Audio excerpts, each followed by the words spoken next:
Oke guys, balik lagi bareng gue Demi di channel Karma Popcorn, channel spesialis yang khusus membahas film-film Asia yang berisikan film Asia. Cuy. Aduh. Karena kalau bukan film Asia bukan Karamel Popcorn, kalau bukan film Asia juga bukan Karamel Popcorn. Cuy. Aduh. Film yang akan kita bahas kali ini adalah sebuah film yang bergenre drama romance lagi nih, yang berjudul Didn't One Met Me tahun 2021 cuy. Film baru ini ya, mantap nih dah. Film yang berdurasi tayang 1 jam 58 menit ini rilis pada tanggal 23 Maret tahun 2021 dan dibintangi oleh mbak rambut pendek berkulit putih bermata lebar, yaitu Mbak Hitomi Honda. Cuy. Mbak baru ini ya, mantap nih dah. Berkisah tentang seorang wanita yang baru menikah dengan rekan kerja seangkatan yang terpaksa harus mengundurkan diri karena terhalang oleh aturan perusahaan. Raja pantun nih gue nih. Di saat ia menjadi seorang istri dan mengurus keadaan rumah tangga, sang senior di pekerjaan malah mempunyai niat yang tidak baik kepada dirinya karena tidak terima cintanya bertepuk sebelah tangan. Apakah yang akan terjadi kepada wanita ini di ending cerita? Penasaran gimana alur cerita dari film ini? Siapkan cemilan kalian, langsung ya kita gas ke pembahasannya cuy. Kemencang song melekap ke sakle kine le yang le kimi dai lemnya musak lemyong le ne yang le ne dai. Sui. Sui. Sui.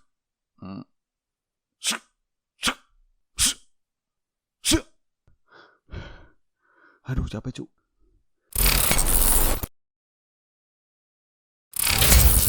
Di awal film kita akan diperlihatkan seorang wanita yang sedang melakukan kewajiban ibu rumah tangga dengan lap-lap kaca sambil senyum-senyum manja. Raja pantun nih gua nih. Mbak gigi kelinci rambut pendek ketawa bernama Hitomi Honda. Raja pantun nih gua nih. Mbak Hitomi diceritakan adalah seorang wanita yang baru dipersunting menjadi istri oleh rekan kerjanya sendiri yang sekarang sudah sah menjadi sang suami. Raja pantun nih gua nih. Saat Mbak Hitomi selesai mandi, terdengar sang suami menelpon dan bilang kalau ia lupa dokumen penting dan minta tolong ke Mbak Hitomi untuk mengantarkannya. Setelah sudah sampai di kantor yang juga bekas tempat kerjanya dulu, datanglah sang suami yang diceritakan bernama Jun yang mempunyai rambut anak band zaman dulu. Setelah Jun anak band berterima kasih, terlihat ada seorang laki-laki datang menghampiri yang membuat mood Mbah Hitomi berubah menjadi murung. Mas-mas kacamata gemar jadi obat nyamuk diceritakan bernama Oda. Dalam hati Mbah Hitomi bercerita kalau ia kesal dengan Oda senior Jun suaminya karena Oda adalah seorang pria yang sombong, omongan tinggi, gak tahu diri, suka merendahkan dan punya niat ada udang di balik batu. Benar saja, di siang hari itu Oda Marasenggan malah merayu Mbah Hitomi di depan Jun suaminya dan menjelek-jelekan Jun rambut anak band zaman dulu. Sekilas terlintas flashback masa lalu saat Jun selalu membantu pekerjaan dan mengajak Mbah Hitomi untuk pergi menonton film ke bioskop. Mas Oda selalu datang mengganggu, mengajak untuk minum-minum alkohol dan marah-marah ke waiter setempat hanya karena masalah sepele.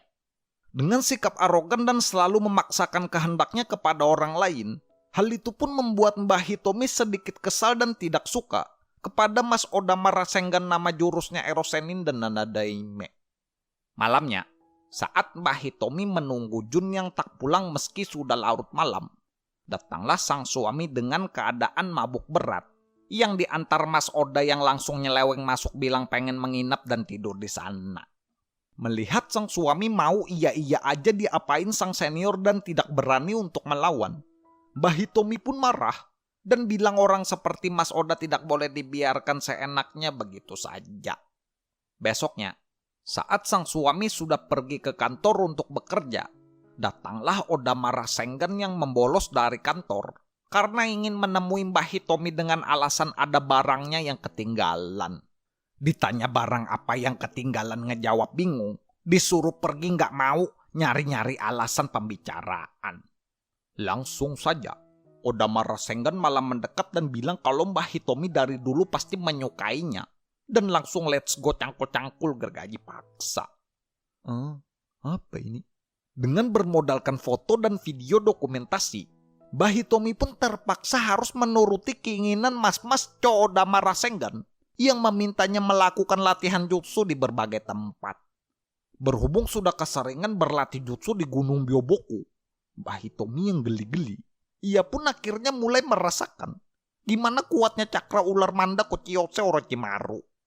Dan filmnya pun berakhir dengan Mbah Hitomi yang akhirnya malah ketagihan dan mulai mengajak latihan jutsu lebih dulu. Dan Mas Jun yang sampai sekarang masih belum tahu apa yang sebenarnya terjadi di belakangnya.